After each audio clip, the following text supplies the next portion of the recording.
So hello everybody. My name is Jamal McKean Miller, aka Jamal McKean Shabazz. I like to go by that on Facebook. I go to SCAD obviously. I'm a graduate from SCAD.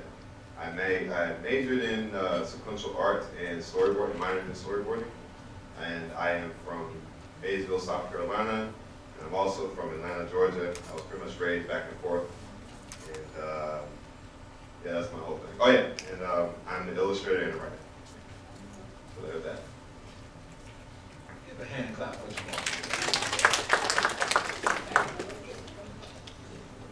Hi everyone. My name is Kay, or Kadria Davidson, but just call me Kay. So if you have questions, say, hey Kay. You know, and okay, so I'm a junior. I go to SCAD. I am a photo major and a film and television minor.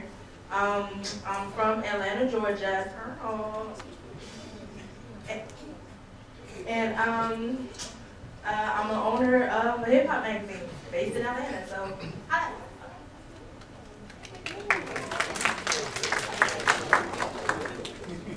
All right. Good evening, everybody. How's everybody doing today? Good. All right. My name is Rakiel Conley. I'm currently a junior here at Savannah State University. My major is computer information, and I was born and raised in Lagos, Nigeria, and I moved here when I was about 13. And just a little background about me.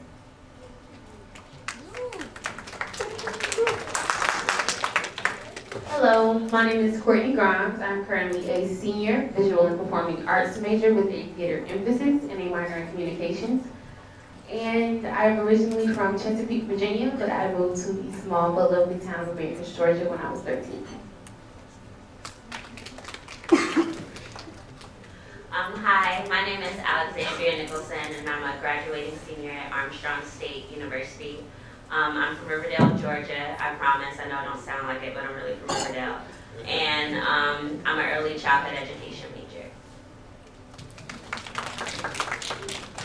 Hey, what's up? Cool, awesome. Hey, I'm Julian Mullidge. I'm a junior. I go to SCAD, obviously, as you can see in the shirt. I'm a 3D animation major with a minor in visual effects, and I'm the current president of the Black Student Association at SCAD. So, if you can, I'll say it now, can you please silence all cell phones and tablets? That'd be great. Just saying, just maybe. No shade though, but it's cool. Yeah, that's all. And certainly, but definitely not least, I am Leah Robinson, a senior here at Savannah State University, majoring in political science with a minor in homeland security and emergency management. Beautiful. Give all of our panelists a hand, please. And I'm your moderator. My name is Elijah Jones. I'm a senior mass communications major here at the Savannah State University. I am a mass communications major, public relations concentration, minor in history, and I'm a senior. So we're just going to go ahead and jump into the questions. The curse of the millennials, what we're talking about is mainly like how a lot of our generation kind of has dealt with bad portrayals of our culture, the black culture, and how it's kind of given us a diminishing image. And so some of the questions tonight are just going to really add to the thought-provoking fact of like, you know what really is our culture, how has it been affected since around like the 2000s, 1990s, 2000s era, and to this present time. So the first question I have for our panelists, and everybody can chime in on this one, why do people love the black culture but hate the black race? Anybody that wants to jump on that? We just kind of hit on like the black culture works. And SCAD is first on the board. Well, to me, in order for to reveal our history is really to like uncover everybody else's really like their false thing, you know? Like you never hear things where like the White House was like made by black people, you know what I mean? Like things like that. You'll never hear about that in textbooks in school, but that's real. And just the fact that our civilization is literally all over the entire planet.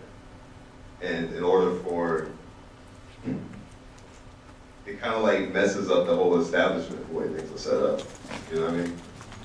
So to basically, like,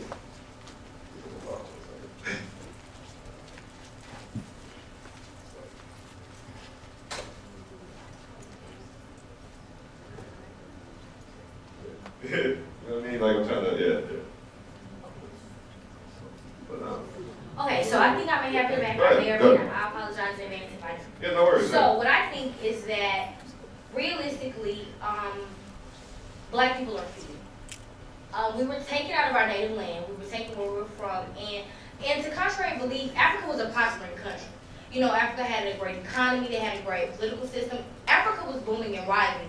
Contrary to what people believe, you know, the dirt roads and the tribes, things of that nature. Sure enough, you know, tribal living and education may have been thriving, but at the same time, Africa was a very established nation.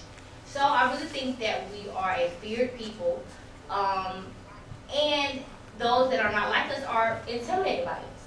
And they try their best to be like us in each and every way possible, but they kind of tweak what we are, you know, by saying, for example, we call them dreadlocks, they may call them elongated twists. So happy.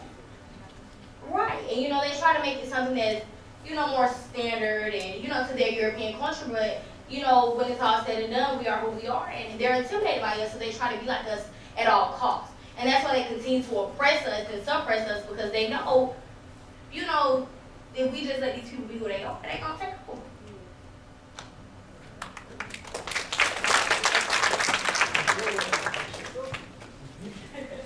So why do they love the black culture though? Cause we cool.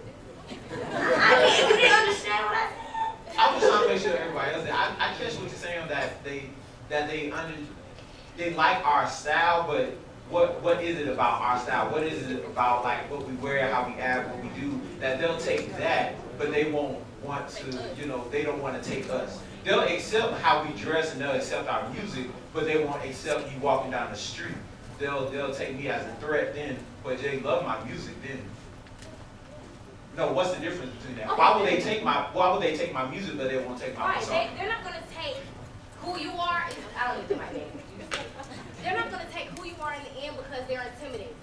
And being a political science major, I studied something called white supremacy. You know, so being a white man is the highest level on the totem pole I can get. So as an African American woman, whether I say it or not, I'm working to be where the white man is. You know, because he can have it all. He can have his cake, eat it too, eat ice cream, and have a cherry on top. He got it. You know?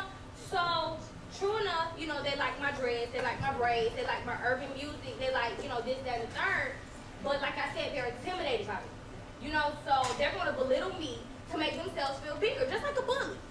I'm going to bully you, tell you, you know, you're not pretty, you're not intelligent, because I want to feel pretty. I want to feel smarter than you. I want to feel like I'm on top. So I have to belittle you because I don't believe enough in myself.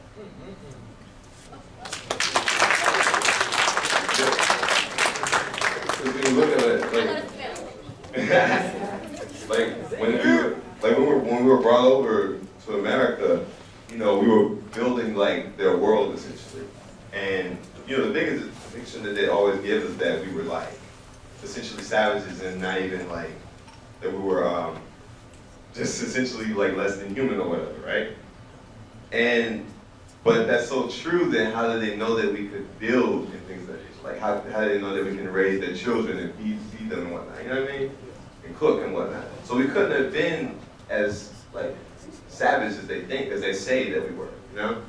It all boils down to them like once again like using us for what they already knew. They already knew all that stuff about us from the jump. I see that. So thank you so much for those answers. So to Kay. Okay. As a hip hop blogger, obviously, you know, you listen to a lot of music and things of that nature. And you can chime in, or you all can chime in on this, but this is specifically for her. How does the music now kind of, you know, affect our behavior? The music now that we listen to. The Rich Homie Quans, the Futures, the Migos, I mean, I'm just talking about Savannah State. I don't know what y'all listen to at SCAD or what y'all listen to at Armstrong. Y'all can feel me, maybe y'all listen to the same thing. I don't know. But how does most of the music that is consumed by the black culture, how is it affecting the sound? I believe in balance. So if you're listening to trap, you're listening to Rich Homie Quan, you're listening to Future, I believe that you should also be listening to Kendrick Lamar, J. Cole, Bun B. Nah, I'm talking about lean, don't do that. But I believe you should have a balance. If you have a balance, then you truthfully know what is right from wrong. You know, so J. Cole could talk about how he used to sell weed, or he sold weed one time, but he would, give you such a bad experience from his side that you'd be like, okay, nah, that's not right. I'm not gonna do that. But, Future talks about it so much, you're just like, yeah, it seemed cool. Let me try it. But if you have that balance, then it does seem cool, but I know it's not real. Everything he's wearing, that seemed cool, and it seemed easy to get, but I know it's not real. Everything is rented, everything is, because I have the other perspective, I have the other side that I know of, that I know it's not real, it's not easy to get, especially morally. You lose all your morals if you're, listening to one side of hip hop. It's not right. Would you even, go ahead, Courtney. I mean, I believe it's even simpler than that. I believe it's just to the basis, you are what you eat. So if you're gonna listen to something that's degrading, that's unlearned, that's crazy, that's what you're going to become, because that's what you're eating, that's what you're letting into. So I believe it's all about what you choose. It's all about what you choose. Like, if I'm an intellectual, I'm gonna choose to listen to other intellectuals. So if mainstream is trash, if it's talking about things that our generation is choosing to do, that's their choice. But it's all about what you allow to come in. So, Alex, can you help me out with this? So does any of the music that you listen to hold any substance? Like, does it feed you on the intellectual level? Yeah, I feel like it's a balance, but when you go to like a party or something, you're not going to hear, people don't want to hear conscious music when they're trying to have fun. You don't want to think of what's really going on in the world, because it's kind of depressing. It's like when you look at what's going on, it upsets you. You're trying to have a good time, you want to be lifted up, you want to listen to something that's going to lift you up. But there is music out there today that has substance. You got to dig through a lot of trash, but it's out there. So. Yes, ma'am, please. Once again, I don't agree. I guess I'll be the rebel on the panel for this evening. I am a person that I'm not what I listen to. Contrary to your perspective of me or your belief in me, and I haven't always been this way. Traditionally, when I wake up, I say my prayers, listen to my gospel, and I'm on my day. And after 12 o'clock, I'll listen to my rap and things of that nature. Now, when I wake up, the first thing, of course, I pray. But the second thing I do is I turn on T.I. Motivation, and then after that, I listen to Rocco. That's pretty fun. No, this morning. That's just my thing because it motivates me. Now, contrary to some of my panelists believe, I'm not what I listen to. I can relate to Future in some aspects. I can relate to, I love Boosie. I got some Boosie fans. Yeah. So, yeah, I love Boosie. I love Rocco. But at the end of the day, I still know what Erykah Badu was talking about with Bad Lady. She's not talking about you going shopping. She's talking about the weight you got on you. You got to let that go to even invite somebody else into your life, into your heart. I understand it. So I'm not going to say that you are what you eat. I am going to say that sometimes you might digest a little too much.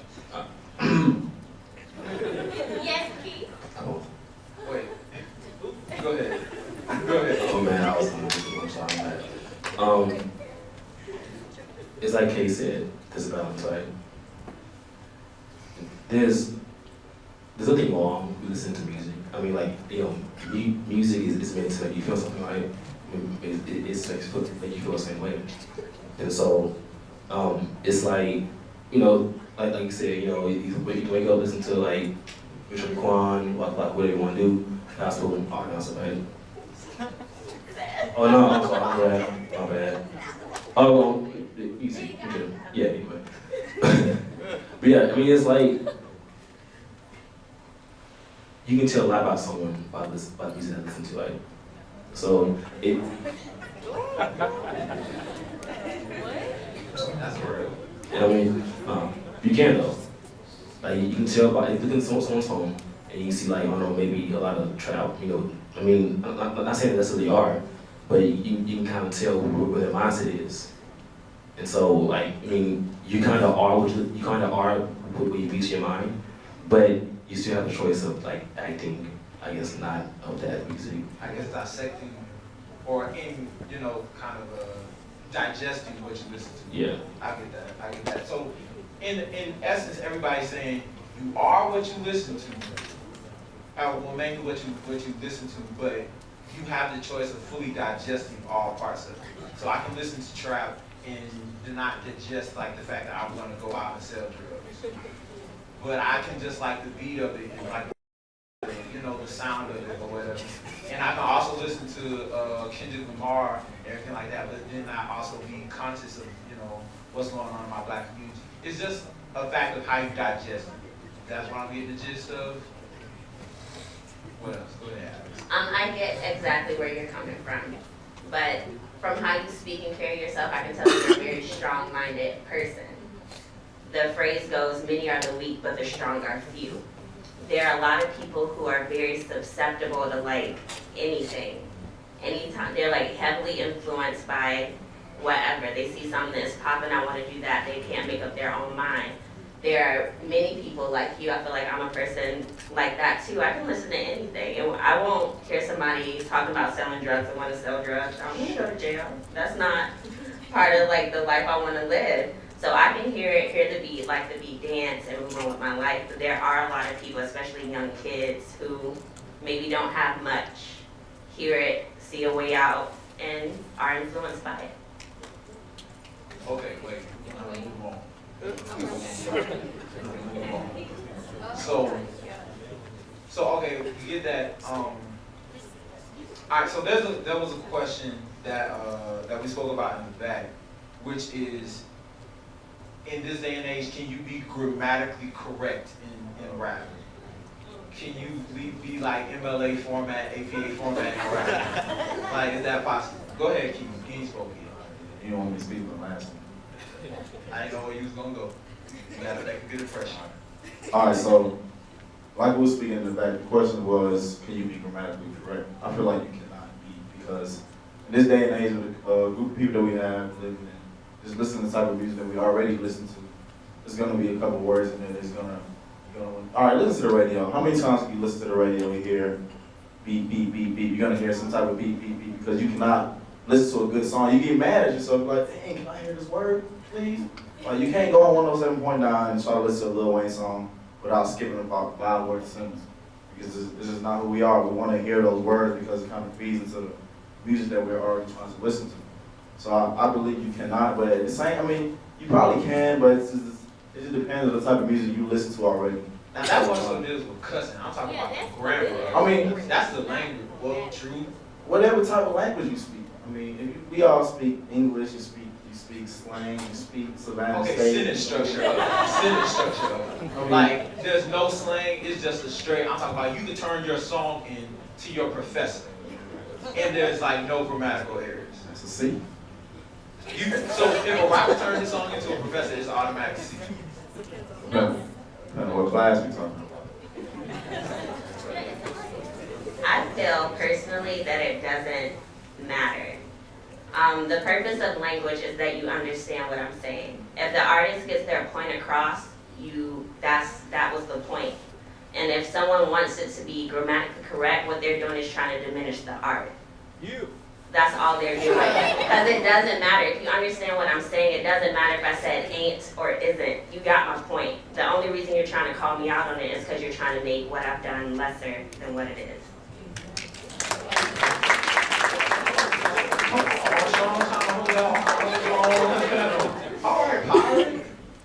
Okay, wait, hold on. All right. So, my bad, I'm not. I agree with you, because when I hear the word like, you know, like grammatically correct and, oh, you're not speaking proper English, it's like, to what standard? you know, because we have our own language, you know, write it down. We have ab, you know, so if I want to say a show, I'm running through the 6, you know, I'm not running through the 6, you know, I'm running through the 6, you know. So it depends on the artist, it depends on the context, and it depends on the culture. It's grammatically correct to us.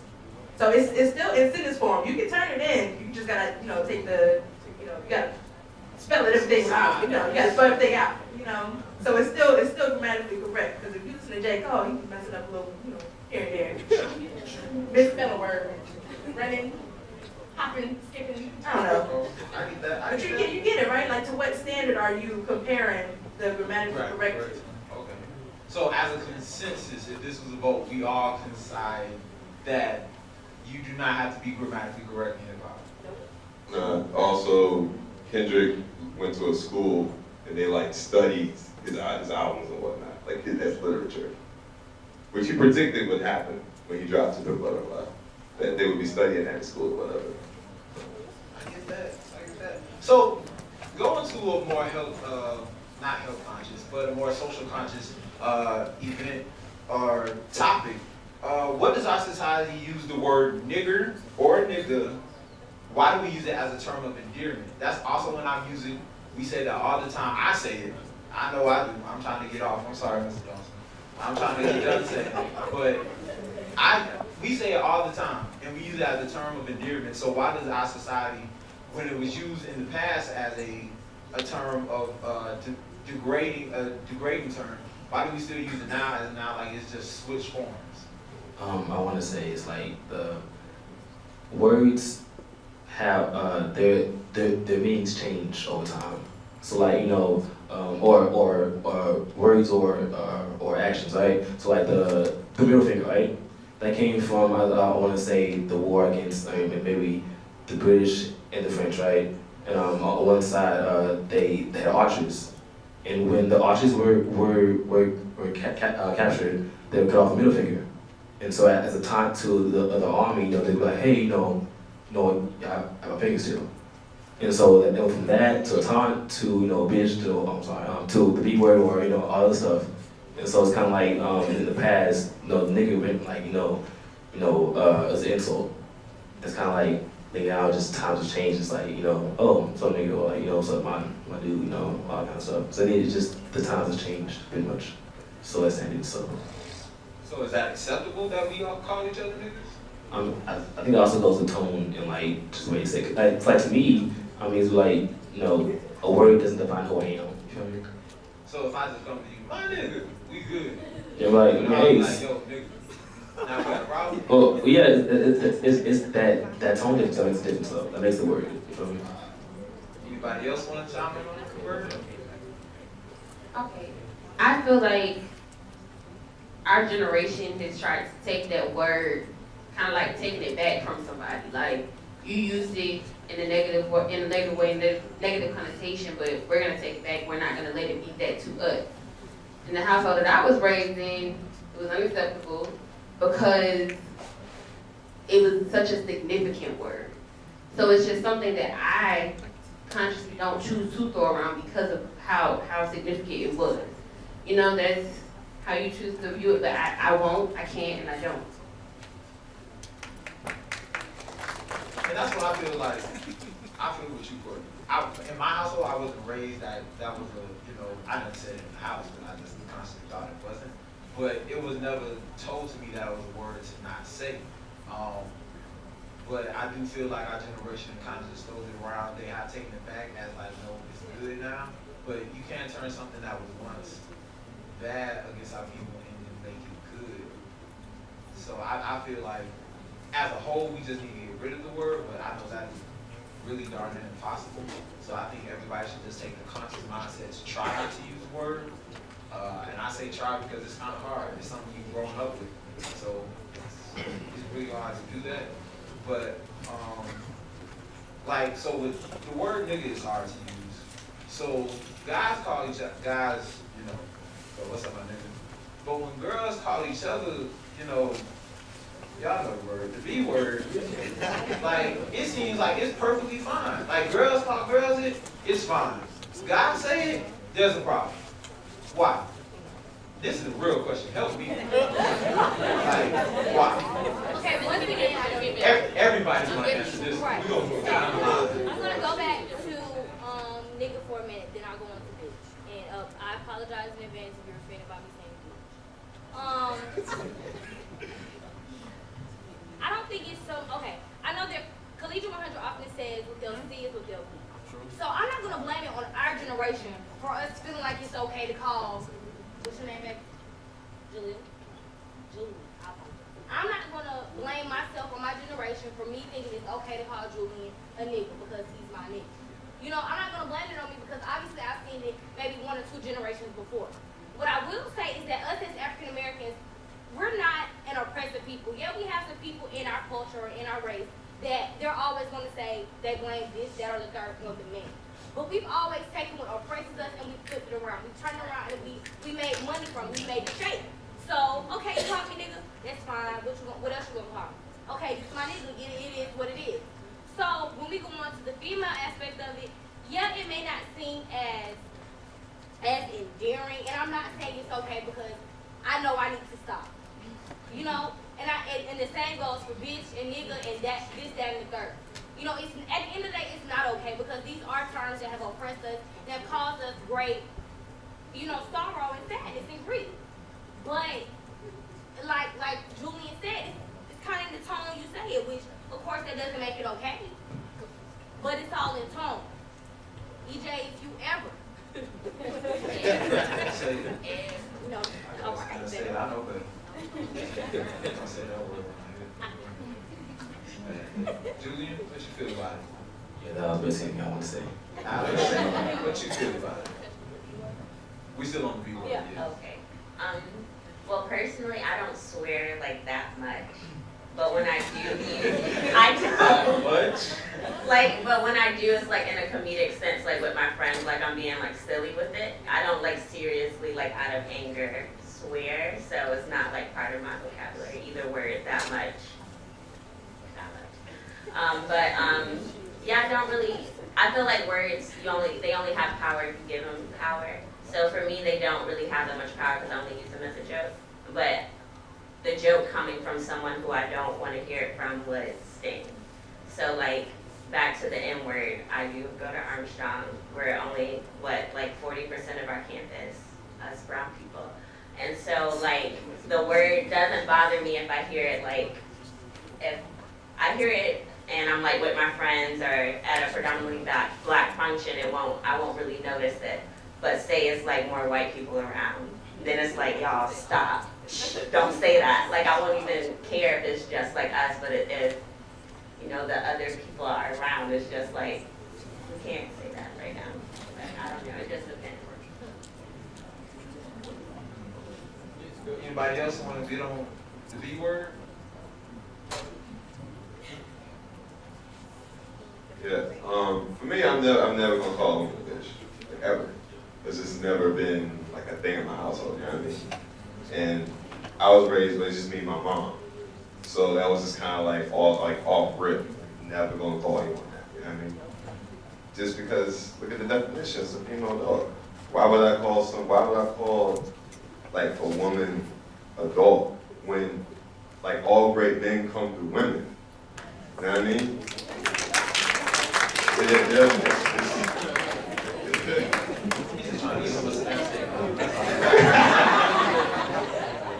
Holla at me.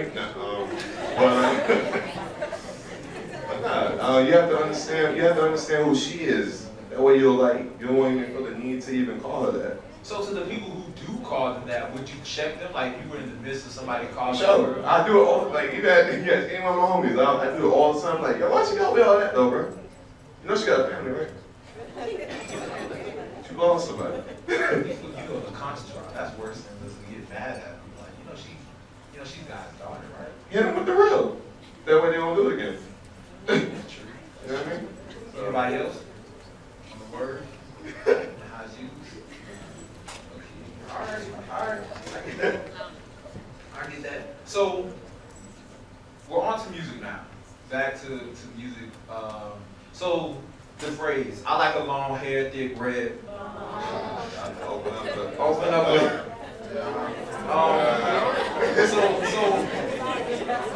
seems like this is all what music talks about. Either we're gonna talk about sex, or we're gonna talk about drugs, or we're gonna talk about weed, money. Like, where is the, like, well, what's the purpose of these factors that, it seems like these are the only 3 topics that we're gonna talk about? It sells, pretty much. Sex sells, entertainment, drama, it sells. Fights, all that stuff. Yep. Also, I don't think we used to nothing as black folks, because we came from slavery. Like, you know, whatever little bit of thing we get, we gotta like overindulge in. You know what I mean? Have any of y'all heard Vanity Slaves by Kendrick Lamar?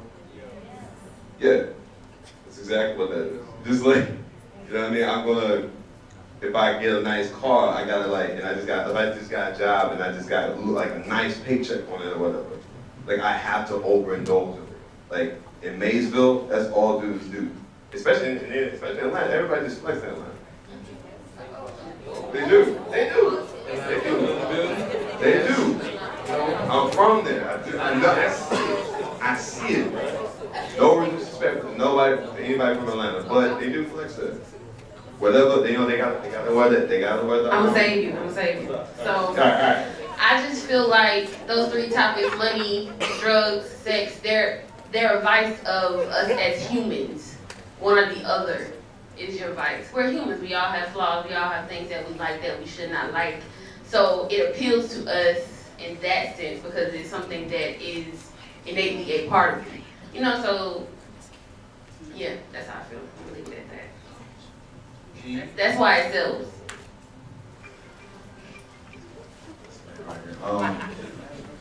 I feel it's almost like my example for it would be, all right, if you about to choose a major, you're not going to choose something that just looks good. It just like makes a lot of. I mean, you're going to want to choose something that makes some money, but you want to also get a major that's going to be interesting to you, that's going to keep your attention. So when you listen to music, I almost go back to the first question we asked. What was the first question? Yeah, why do they look? Yeah, it almost goes back to that. It's almost when you're listening to music, you have to be picking something that's interesting you. So when I don't know, I mean, just it's awkward to listen to music that's not gonna make you want to keep listening. So you're gonna pick something like, for me, I listen to J. Cole a lot, and I always listen to J. Cole every morning. I wake up because he motivates me. He gives me reason to believe that I can do the same things that he did, which is coming from a background where you just believe that you can not get to a certain point. So the type of music we'll listen to is not our fault, but we're supposed to press into it, and we're going to continue to listen to it because it either motivates you or either just makes you want to shake your head and say, okay, this guy is right, this lady is right. So it's not our fault. It's going to keep coming because there's no other option for us to listen to. So that's not how I feel about music that is being made today. So it's not enough conscious rappers or conscious. I mean, there is, but you're not going to listen to Boogie when Jug is a little harder than him. You know what I'm saying? Yeah. No, I don't know Boogie. That was an example. Wait, that's a rapper? All right, we're gonna take a look at Boogie. So all right, yeah. So Boogie's nice, right? He's saying a lot of good stuff. But we got Jiggy, that got all this. He's great. Like he's doing the 5P like Future did. He has all this great stuff. We're gonna keep listening to him because Sierra made him to where he is. You know? I'm sorry. Oh. All right. So what I'm getting to is I don't think I'm going around the question now. But what I'm getting to is I'm sorry, Mia. You're over. What I'm getting to is you don't listen to what you want. You might have something better at the bottom, but you don't want to listen to that because it's not entertaining to you. So that's just how I feel. Just want to dig through the trash. Why would you dig through the trash? She said most of the good stuff is like at the end of the garbage bag. Like all the dope CDs are kind of at the bottom of the bin, but nobody wants to get to the bottom of the bin because like the simple stuff that's not going to kind of peculiate your mind or kind of push you to think consciously is at the top. So if I walk around campus all day and I'm all hearing this Future, Young Dro, Meek Mills, Migos, and like nobody was a Young Dro, he was just on my home. But you know all the Drake and not Drake, all the Kendrick Lamar's, J. Cole's, you know, KRS-Ones, those dope rappers that actually make you think, they're at the, you know, they're not being played that much. They're in like booming groups. Then it's not really, you know, you're not going to find those as often. You're not going to find those as often. Yes, ma'am? Okay, what I would charge everyone with is to let's stop saying that there's not enough conscious rappers, and let's just blame ourselves for not thinking consciously. Is that Yeah, that's right. consciously when we listen to other rap? Because, like I said, I'm a huge fan of Boosie, this, that, and the third, but I'm also a huge fan of Lil Wayne. And some of y'all may think that Lil Wayne is not a conscious rapper, quote unquote, whatever he may be. But I bet it's different that he sits on the fence. Because oftentimes, you know, some of the raps that we hear as far as, let's say, a Millie. Maybe not a Millie per se. But there are some songs by Lil Wayne that when you consciously listen to them, you hear a different meaning. Like if you're actually, you know, intellectually, you know, there or where you need to be, or you've actually, you know, read and researched who you are as an African American. In Lil Wayne's raps, he eludes some things that we've been through as a culture. And he makes you think, man, that anybody remember that line, G's move silent like lasagna? Like, bro, that's one of the big ones. It's like, when you eat lasagna, you don't be talking. And the G in lasagna is silent. That really made me think. I was like, yo. You don't get that G, do you? Think about it. That's for real. That's for real. So that really made me think. Yeah. That's not, but that makes you think. That makes you think about the line. It makes you think about the line like you really thought about that line. What rappers are thinking about that line that they're reading under Lil Wayne? I ain't gonna argue with you. So, Yo, real quick, what's up? like to clarify with the when I said the flexing thing or whatever. I'm not saying it's wrong to listen to things that like are braggadocious or whatever. I'm not saying that at all because, you know, I listened to Flex by Rich Homie Quan. I actually like that song. You know what I mean? But what I'm saying is though, like I just know that a lot of the reason why we talk about that stuff on such a consistent basis is because we're not used to having it there. And we don't prioritize, we don't say, we're not that, but we got some. That's really what it is. But it just requires moderation though. So it's definitely not on some old, there's not enough conscious rap. There's plenty of them. So when you talk about flexing, I know guys, and we might all know guys, that flex on sex. Oh yeah. So they flex on sex. And I know women that flex on sex. Yeah. So I mean, in a simple question like, because I do feel like that black women have been, you know, demoralized in our culture, even though they've been pushing us as black men from the jump, and especially in these recent years through all the killings of black men. So what is, I guess, what are your thoughts, and everybody please chime in, but what are your thoughts on black women? Just, what's the first, matter of fact, that's the question. What's your first thought, one word, black woman, when you hear black woman? Go. I think about my mom. Because she's awesome. Really trying to get you a Savannah State girl.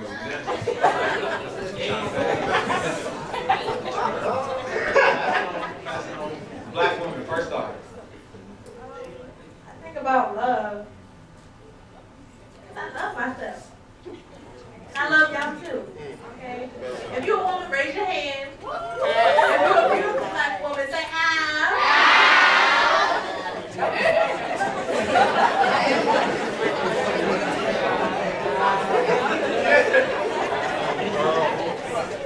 trying to get you a black Savannah State man? Whoa. She better I think about relentless. That's my word, relentless. Because they're always pushing themselves to be better and just never letting obstacles stop them. Relentless. I think about Queen. I think of the royalty, the regalness, the wonderfulness of a black woman, how she's pushed nations through her womb. And just believe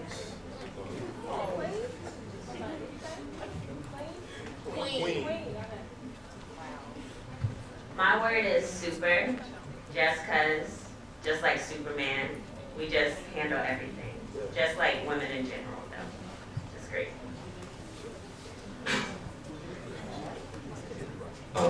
I think it'll be value. Because it's like even when Frank Ocean built pyramids, like the value of black women went from like Cleopatra to strippers. Like it's like a way whole difference that people don't really like think of, like they don't talk about that kind of thing.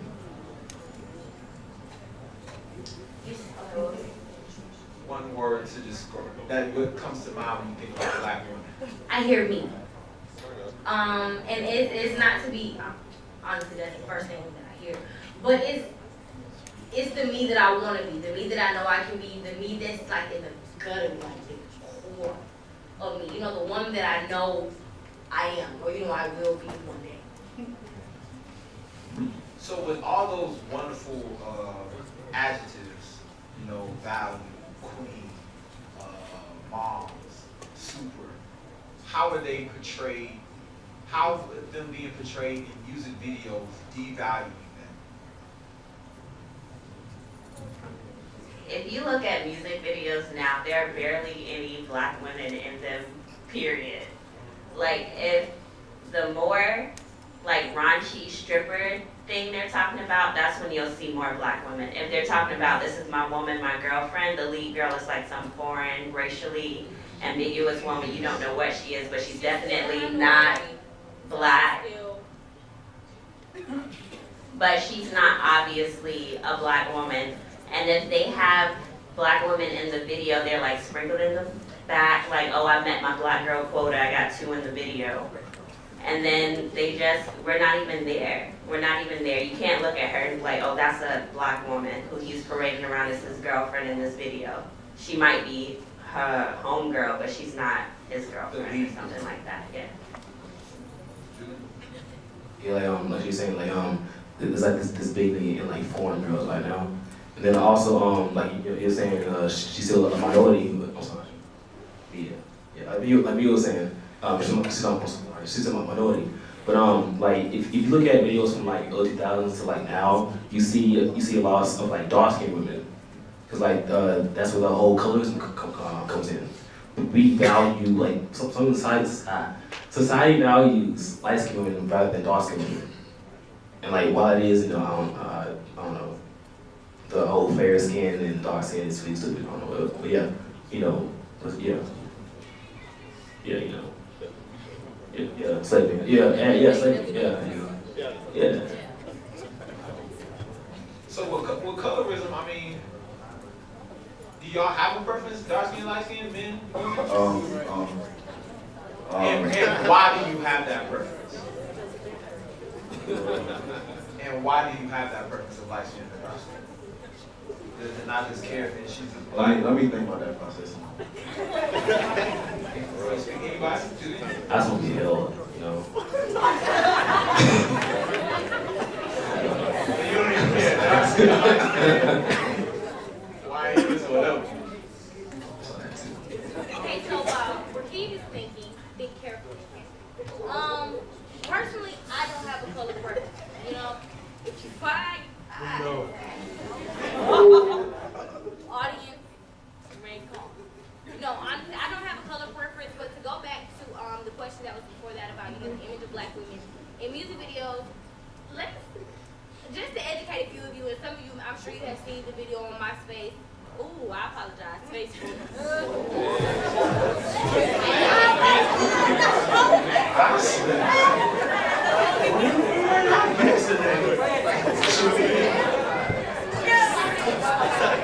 I apologize, Facebook. You know, some of us are getting back on Facebook. So I'm sure some of us have run across the video of Sarah Barnhart.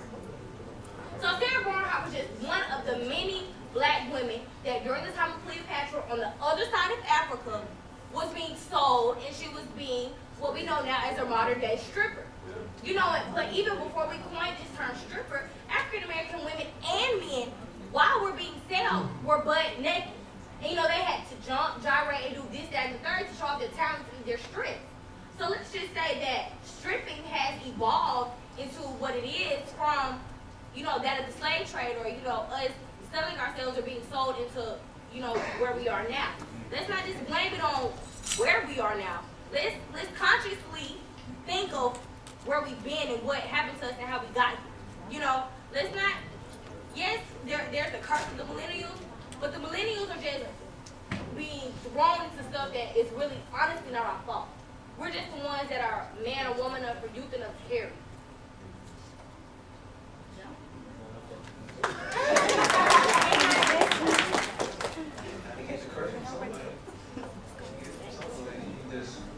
You didn't just decide to do all this stuff. We saw it from somebody. I think. You said back to light skin, dark skin? Was that the question? Yeah, I was on color. You still thinking, Keith? Are you ready? Oh, tell us. Light skin, dark skin. What's your purpose and why? What's my purpose in life? No. I was trying to switch the question. All right. Every male has his preference. Every male has what they like, what they want to see, how they want to feel when they're around certain people. I feel as if the eyes want what the eyes want. If you see something that is whether light skin, dark skin, black, burn, biscuit, you gotta go for it. Right? No, look, I'm getting around it, Miss Mia Robinson. Look, so if I see a light skinned lady and I see a dark skinned lady standing in front of me, you can't really, I mean, let's just say they both look equally as good on a scale of 1 through 10. I'm gonna give you the description as to why. You ain't walking around. Oh, A-walking. Ask the question one more time, I'm sorry. What is your preference? What does Keith on Kanye like? Like light skin or dark skin? You surely don't have to like you, but ask the question. Like me a beautiful black queen. Light skin or dark skin? Beautiful black queen.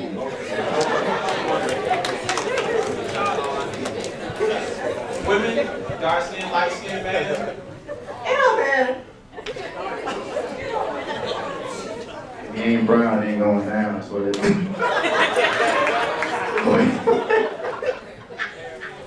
mean, I'm just gonna answer the question honestly. I like light skinned men. I just do. Like, I like light skinned men. Like, that's okay. If I walk to a room and I see a fine chocolate man and I see a fine light skinned man, my eyes gonna be drawn to the light skinned man. I'm gonna be honest. And why is that? Why is that? Ooh. Yeah. Okay. So I'm gonna use some audience members. These two on the front row. Uriah and Drake. I'm not gonna be shady. I'm just gonna be realistic. Me, I'm not going for Uriah. Uriah, his head is big enough. He thinks he has it all. He knows he's attractive. He knows his head is Come on, we're not going off the that's what I'm saying. straight off the look. You can't tell me big head off the look. I'm saying the average light-skinned male, the average light-skinned male is just overcompensating with who he is. He knows that he's attractive, or he thinks he knows he's attractive.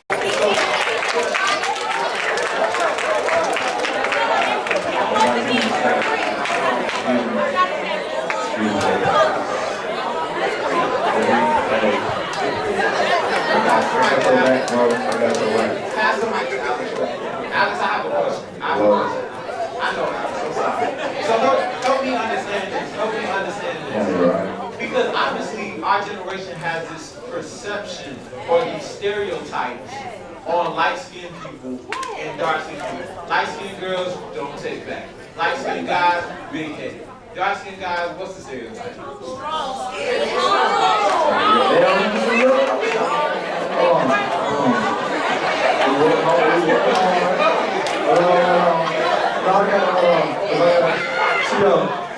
Gotta represent the dark side. Hold on. If we gonna go there, we're gonna go there. Hold on. Hardcore thugs. So the dark-skinned people get hardcore thugs, aggressive. We work hard. We did get work hard. Work hard. We did get work hard. We got a lot of confidence for it. But we got thugs, hardcore. I guess like those type things. So why has that, where has that perception come from? Help me. I feel that the light-skinned stereotypes came from people boosting up light-skinned people for so many years. People don't feel like that unless somebody told them that. It came from that too. And with the dark skin, that all comes from slavery, like the darker, stronger, the buff kind of thing, that comes from that too. So it's just years and years of mental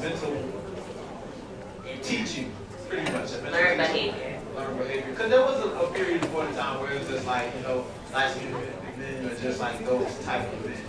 And then dark-skinned brothers didn't get no love. In 2012 hit, we just came up. We just came up. But I see that, I get that. So going towards like a few of the last questions, what you got to say? Really, we've been losing since the beginning, so. Me don't count.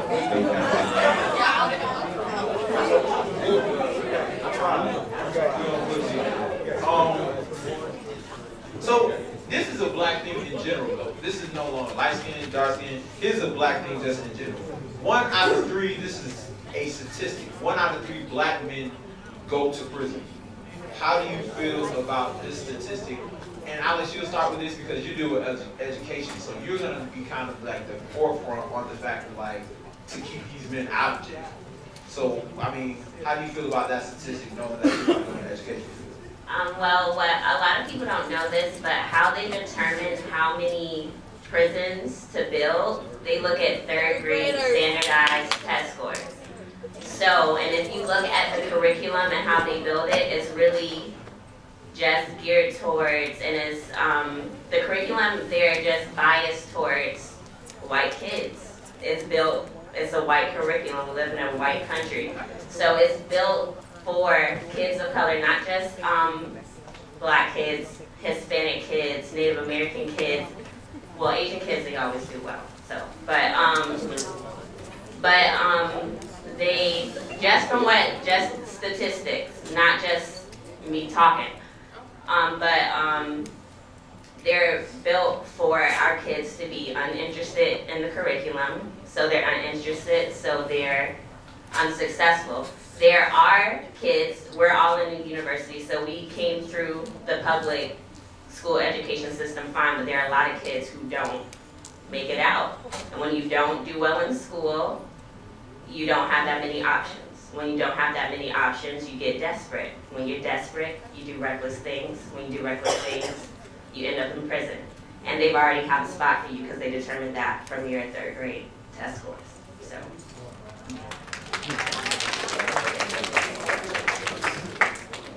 Like, this poverty ain't no joke, like for real. Like, I've been overseas. Like, I went to Abu Dhabi for like a month, and then I went to Thailand like for 6 days. And like Thailand, like Bangkok specifically, they don't have a lot of money over there, and they assume that most Americans just got bred like that. And they got to a point where I had to tell people that I was from Africa, and they'd be like, "Oh, you know what I'm saying?" But in Dubai, there's no poverty over there, like, at all. There's no homelessness. And even if you don't have a place to stay, they give you some sort of like way to make some money. So that's why it's like one of the safest places in the world. But when you don't have any options, that just causes one to do whatever they need to do, especially as a man, because as a man, you need to be able to take care of yourself, you know? And more importantly, if you can't take care of yourself, you can't take care of others. And that's just like, it's emasculating. And I was really just chiming on what you were good at what you're saying. But, yeah. Can I talk a little bit about statistics? Yeah, go ahead. I'm not really a big fan of stats. I feel like anything can change in the course of time. With me, 1 out of 3 men, you can't really look inside here and say 1 out of 3 men is going to jail, because you see people in here that's trying to do better about themselves. All right, take it back with statistics. When I was sitting in a room trying to get a visa to come overseas, it's how they used to do it back in the days before I came over. They would put 50 people to a room. My family walked in, there were 5 of us. So it's 45 more people left. They said only 10 of you guys are going to get this visa out of 50. This is why I'm not really a big strong believer in statistics, because I feel like God can put put people in places where they can push statistics out the way, just look through your heart. So you can't tell me that because I'm a black man, I'm going to jail because I'm one of the three. No, because I'm going to make a difference. So sitting in a room with 50 people and they say only 10 of you are going to get it. We all sat there and prayed, held each other's hands, you know, whoever you knew you prayed with them. And this is just a little story about how I feel about numbers. And I'm just not really a big fan of numbers because it can be a difference any time. So at the end of the day, been a long 6-hour, 7-hour process, and they come out and say, 25, you got the visa. Like, this is just how I feel, just doing with statistics and saying that people are pretty much subjected to what people are already feeling and already putting against you. You can't be subjected to what people are saying. So I'm not a real big fan of 1 out of 3 men going to jail. I'm not going to jail. I don't think these guys are going to jail. It's 3 of us up here. You can't tell one of us is going. It's not going to happen.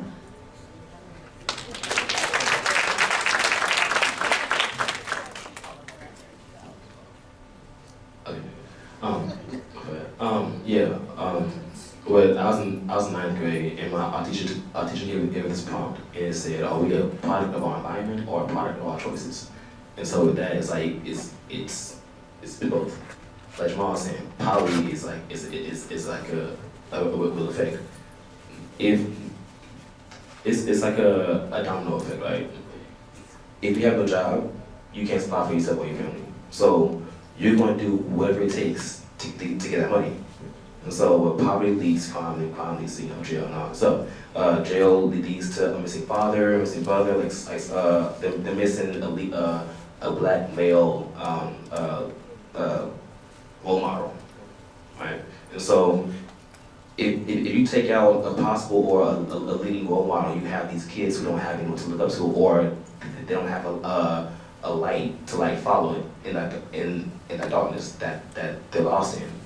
And so it's kind of like black the typical black community is like poor, broken down, beer and liquor shops and guns all around. This country wasn't made for us, and so it's like that's kind of the environment that we're put in, right? That kind of thing. And so it's like I'm also not number of statistics also, but I mean it's like I don't know but you know, I'll say that a little bit. I see what you're saying. Yeah. Just mainly like, just because of the environment that we're in, it's bound to happen. Mainly like what Alex was saying. Due to the fact that none of this curriculum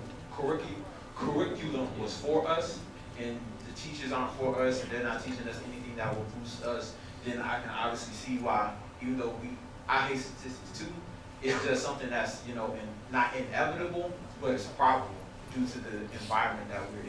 And I see what you're saying. Let's say something real quick. And I always reference him because he's brilliant. That's the brilliance of Good Kid, Mad City by Kendrick. The whole concept of the album is to show that we're all good people, but our circumstances and our environment is what kind of like shapes us into doing things that we don't normally see, we wouldn't necessarily see ourselves doing, It's everywhere, And that's all I can say about it. I would say that we, as African Americans, have a different lens to look through. We, of course, can decipher, we can sit up here and say, because we're college educated or because we made it thus far, because it's a number of us that are in this room just because we made it thus far in the university or college doesn't mean we're going to graduate. But we are college educated to this degree. So just because we're, college educated, who's to say, not even who's to say, but just because we made it thus far, we look in the lens and we say, okay, yeah, because, he doesn't have a father and he was raised in a single parent home, but his mother didn't too much care for him and she was on crack, so he was introduced to drugs and things of that nature. Who's to say he won't go all the way to, his matriculation of his education to get a PhD and he won't be that 1 out of 3 that goes to jail, but let's say me. I made it thus far. I don't graduate from college, so I have 4 to 3 years experience as a college student, but I go to jail for who knows what. On the outside picture, behind the lens, we're looking through it as an African American because we know the different avenues that we can go down. But in the end, they're looking at us as a black person, point blank period. They don't care if you're college educated, you a pastor, you a drug dealer, you a mother, you single, you an orphan, they don't care, you're a black person.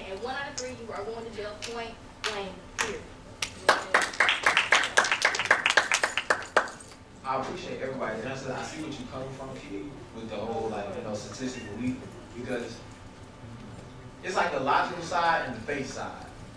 It's like the faith side is like, to the people that are Christians and have the belief, like, no, that's not going to be me. I can change my situation. I can change it up.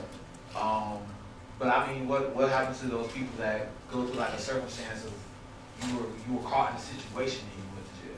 Like, it wasn't even your fault. You just was caught in a situation and you went to jail.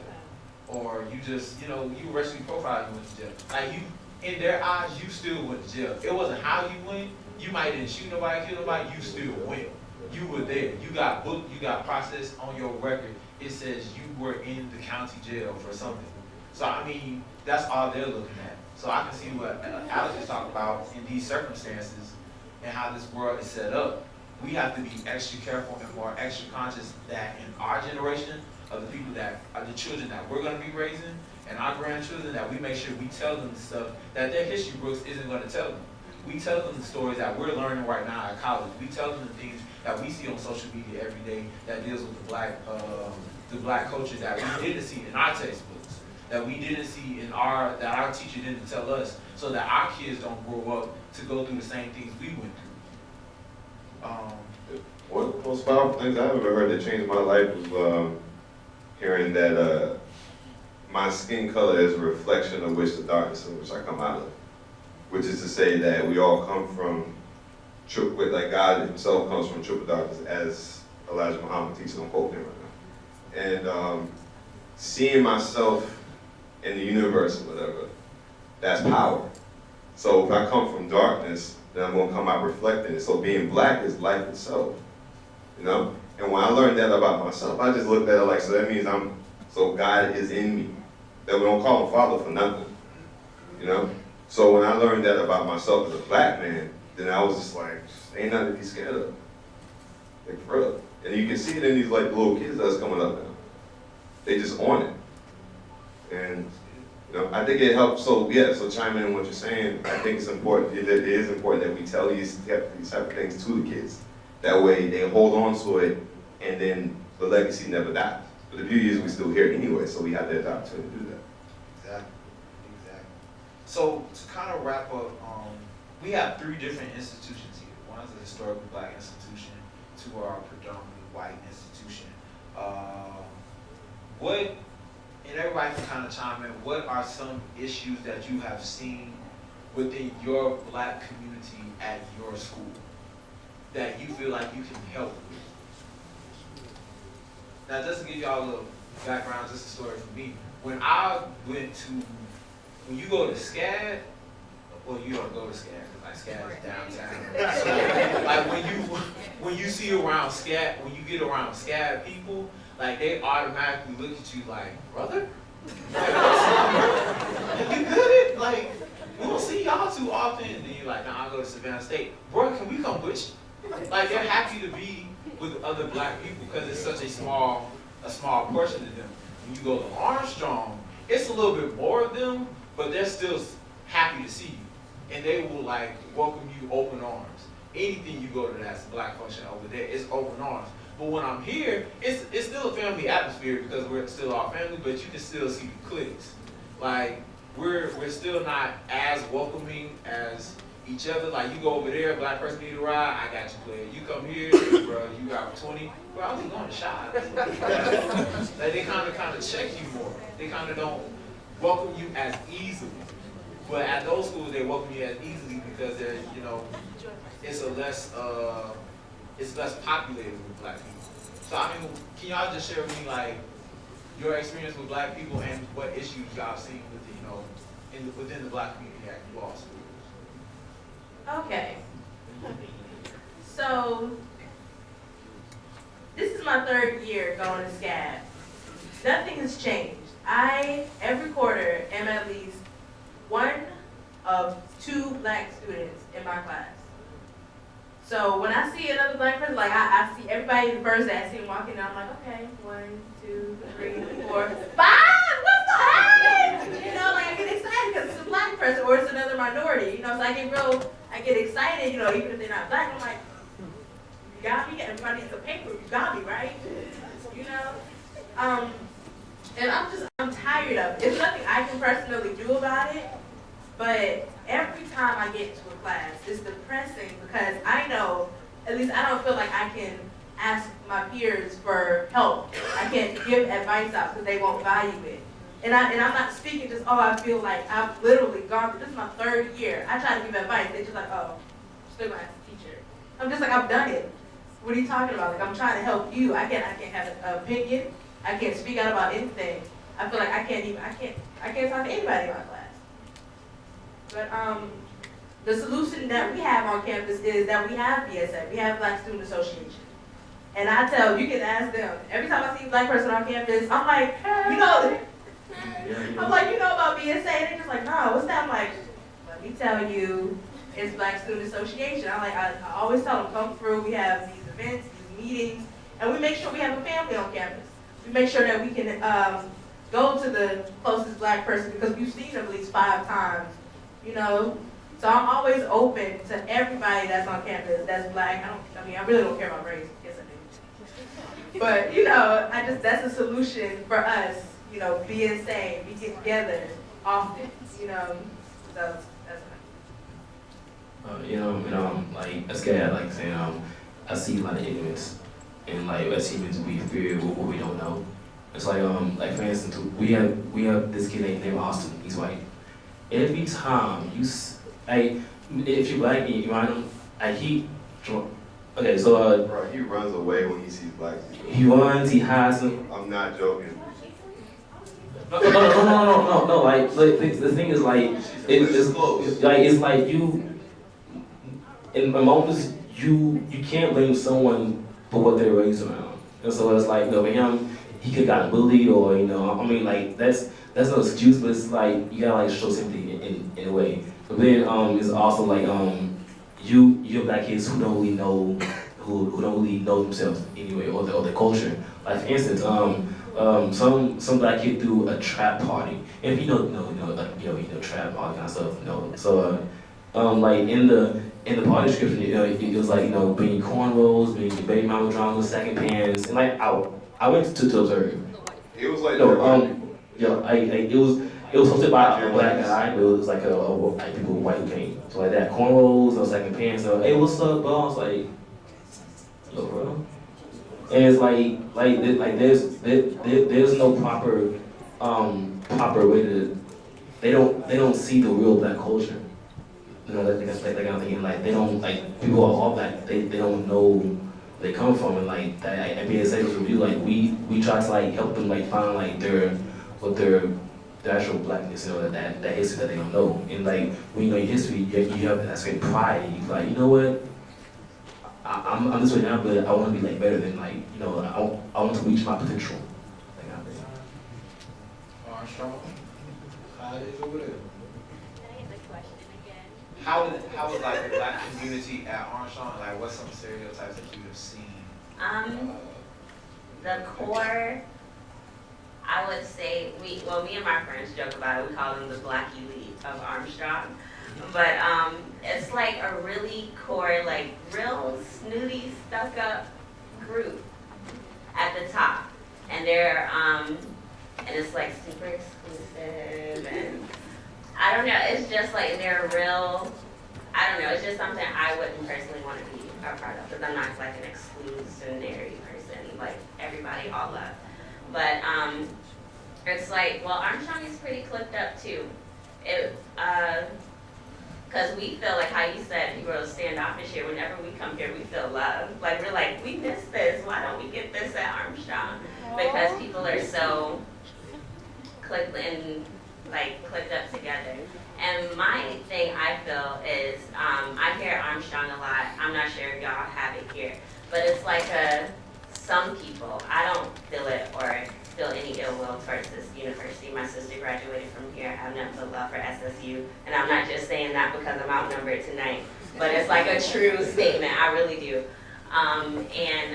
But there's like this divide, and I hear them saying like slick stuff all the time, and I don't know where it stemmed from. But I would just want to like call for just like, instead of like a division, we're all Black people wanting to better ourselves, better our community. Instead of a division, let's just come together for what not what makes us different because we're down the street that way, but what Ain't we're no all. vibe when y'all come to turn up. Ain't no So, vibe when y'all come to turn up. Not to you, baby. It's just you're the representation right now. Just, you know the vibe then. Y'all come to our parties and turn up and go right back. I don't know. We might can work on that. That might be something we can pull through. But I see that divide too. When we come around with it. That's that. So Savannah State people, what is it like here? Tell them guys like here. And then everybody else in town. It's okay.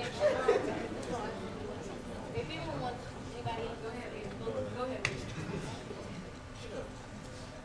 What I would say is that, and this is just my perspective, I may be wrong. At Savannah State, we have what seems to be two to three different groups of. We have the group that is, I guess we would label ourselves as overachievers. You know, the ones that are obviously here in this room, the ones that are staying to sign the strike, the ones that are, you know, interested in Greek life, the ones that are interested in, you know, those extra things that would set us apart from the rest. And then we have those others that are just here. Now, not contrary, but some may believe that this other group that are the overachievers are greater than those that are just here. But we fail to realize that, yeah, we have, you know, the boys that may gangbang and those that, you know, may sell weed and those that, you know, do these various things that aren't, you know, complementary to that of a collegiate student. At the same token, they're in college. They have enough sense and they have enough gall to know I need a college education to go beyond it. So what I would say to Savannah State is let's try to look beyond that divide and look beyond that, you know, he doesn't come to events, he's not interested in this, he's not interested in that. He's here. You know, so embrace him. Tell him I see you, I see your hard work. Keep pushing, keep going. So Yes, Armstrong and Scan, we do sir. have a division and you may not see it, but we do have it.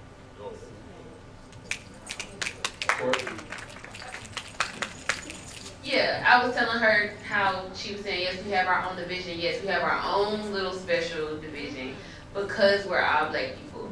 And I was telling Key, like, it's hard because you can literally see how they have, like, the crab in the basket mentality.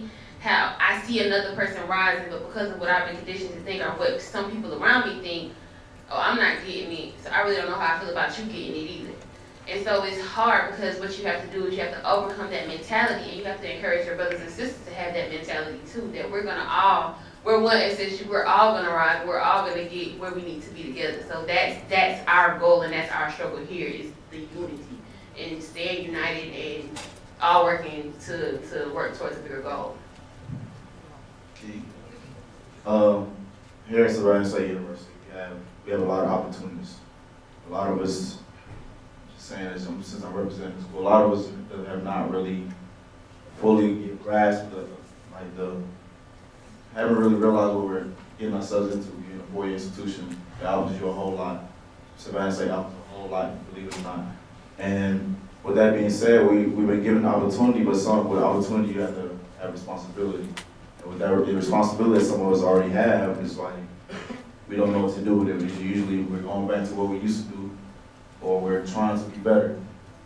When I look at freshmen and I look at people that come in every single year, I feel like we're all starting at the same level. You're all the same person.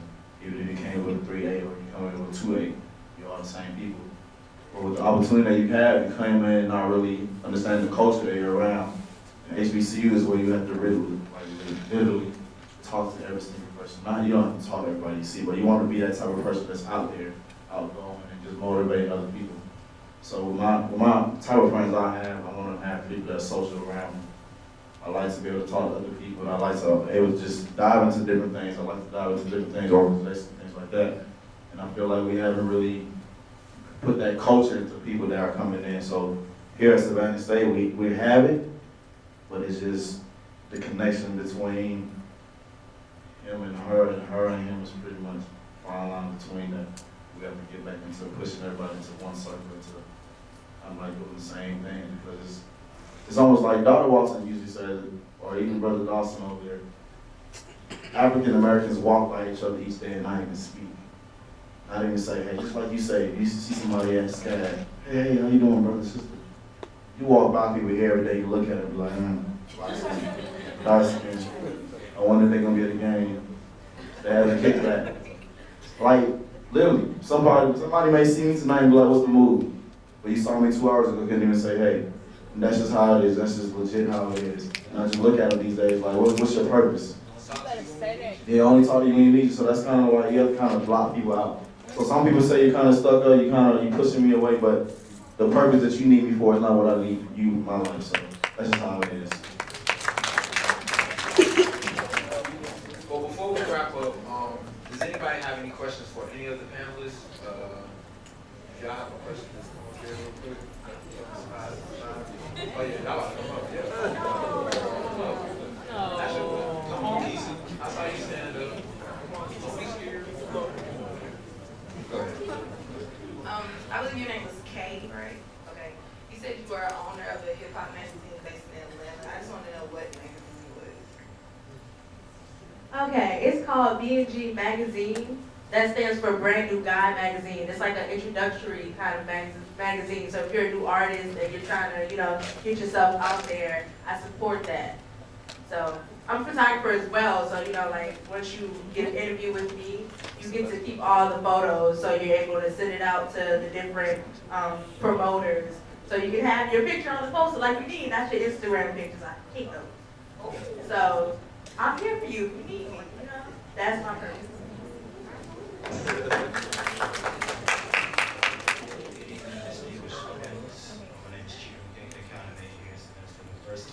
My question is pretty much for anybody. It's a racial question.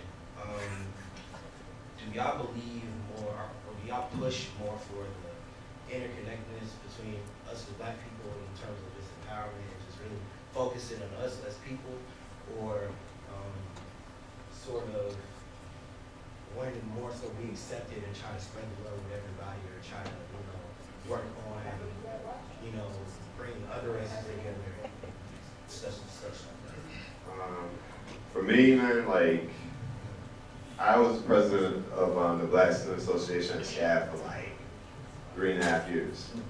And I struggled a lot with trying to create something that was really for my people, but not trying to exclude. But over time, I kind of got into a mindset where I was like, well, we gotta get ourselves together before we can expect to help other people. You know what I mean? Because they straight. You know what I mean? But when we pull ourselves together, then we're on a more even level plane or whatever. You know what I mean? So I'm all about, spreading love to everybody, helping everybody. But I do believe that we have to kind of really have us solid. You know what I mean? Strong with it. You know what I mean? Like Harlem Renaissance type stuff. You know what I mean? Really having that real collective. Yeah, like Jamal was saying, you can't love someone unless you love yourself first.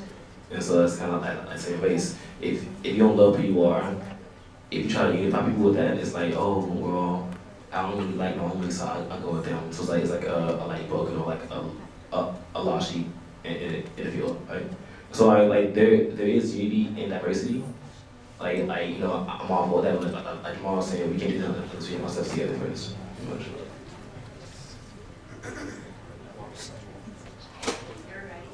I'm Haley. I'm a history major, concentration in pre-law. I have a question going back to what y'all ended up talking about. How do you think the Black community at your school accepts the other nationalities? How do you notice about that? There are so many Asians now. So I don't know where they came from. You mad? I'm not mad, but I'm just okay, so we have a newsletter at our school. And we found out that SCAD has a private jet that goes to Hong Kong. And I'm like, when did I pay for that? Why am I not on that plane? So obviously, they're getting a lot of money from Hong Kong, So they're gonna invest more into getting those students, Ain't no money in the, But you get the point, though. I think here at Savannah State, we do a horrible job with it. We do let's just be honest, we do a horrible job with it. With a type of panel discussion like this, matter of fact, with this being homecoming, this is where we really want to target the people that's coming and see us and study with us. An event like this is where you want to see those different type of races like Asians and whites, and, you know, things like that, because you want to see them. Yeah, Hispanics. There's not too many of them around here, but you want to see people come out and kind of listen to what we have to say about our school, so they can kind of get more in depth of what we are, and we just don't.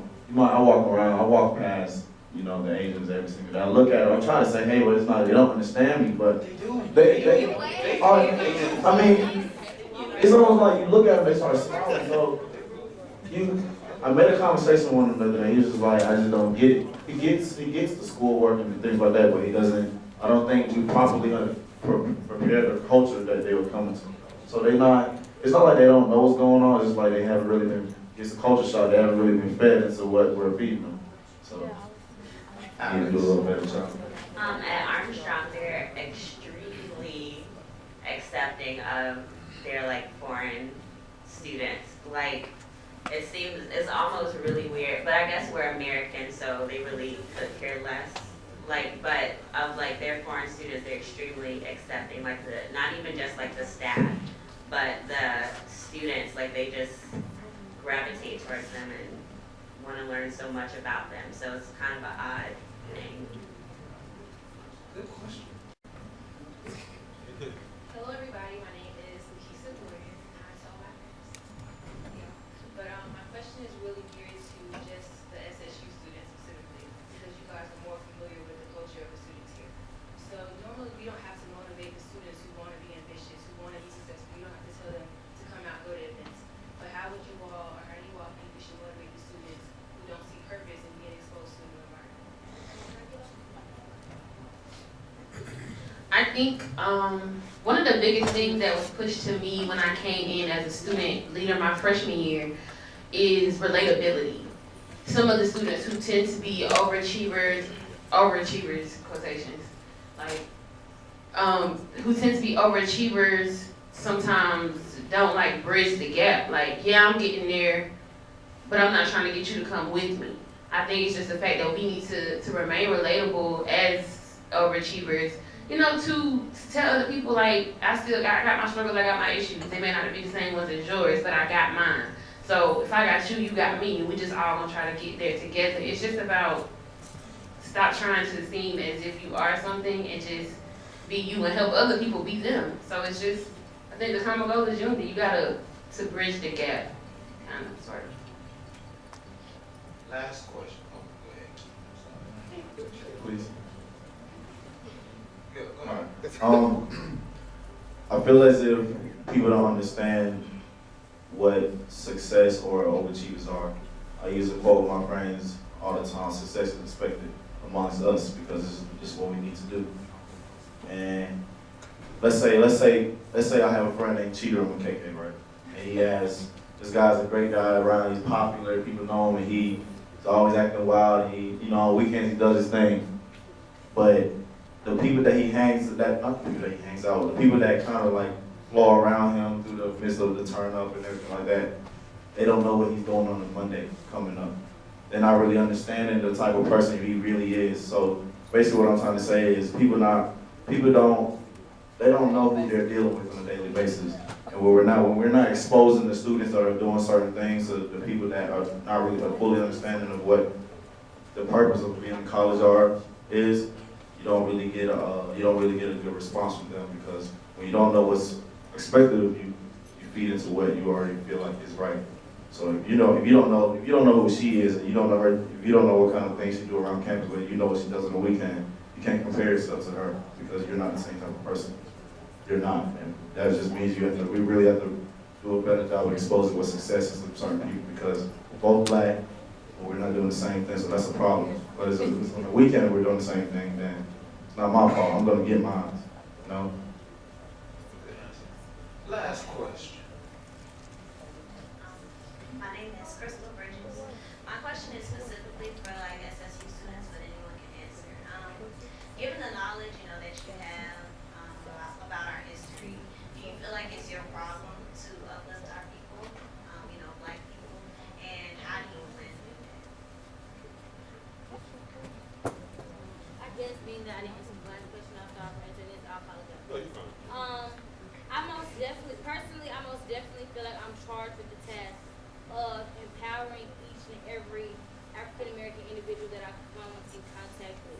Whether it's from saying, hey, how are you, asking them, are they okay, you know, giving a simple smile or a hug. You know, assisting in any arena that I feel like I'm equipped enough to, you know, assist this person in. What was the second part of your question? I just asked how you plan to. And I can't give you a 5-step, 5-year, you know, tier plan. But I mean, it's just the person I am. Like, you know, I try to incorporate it in my daily life. You know, if I see you, hey Erica, how are you? We had what, a bio lab together and a lecture. You know, and I feel like we had a pretty, I didn't know you from a can of paint, but we were in that class and I know we both had to pass because I wasn't gonna fail. And I wasn't gonna let you fail. Did you pass? I passed with an A. Hey, you know, so that's Like she passed, she asked on the spot. What all right. Well, okay, I got my notes.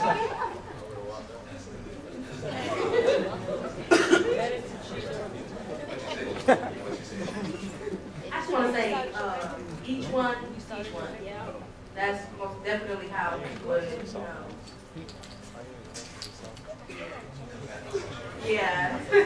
that's how you would, you know, get to the end result of, you know, lifting everybody up and bearing the burden. I definitely feel like it's my responsibility just because I'm black. We all we got, you know? And as I was taught, we direct representatives of God himself. You know what I mean? So when you see me, you see the creator type deal. So if I see anyone other than myself, we made from the same thing. So I gotta look out for me because I'm looking out for you, vice versa. And I plan on doing it, you know, like my sister said, I don't have no, like, you know, 5-year plan for real. But I do know that I'm a storyteller, and I know that storytelling is really where you can really convey messages and whatnot.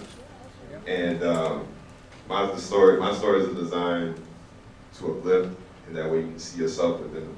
And I feel like, just as a whole, as a people, we don't see greatness within ourselves. So I've had, when I tell people like, hey, yeah, you got it. And they're like, nah, you can't associate yourself with that. I'm like, why not?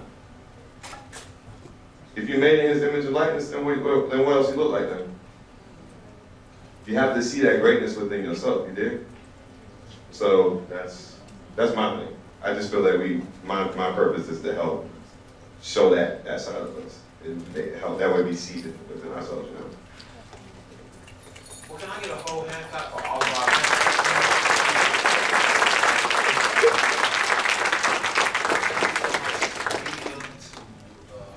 Jamal, to Julian, to Alex, to Courtney, to Keith, to Kay. We appreciate you so very, very much.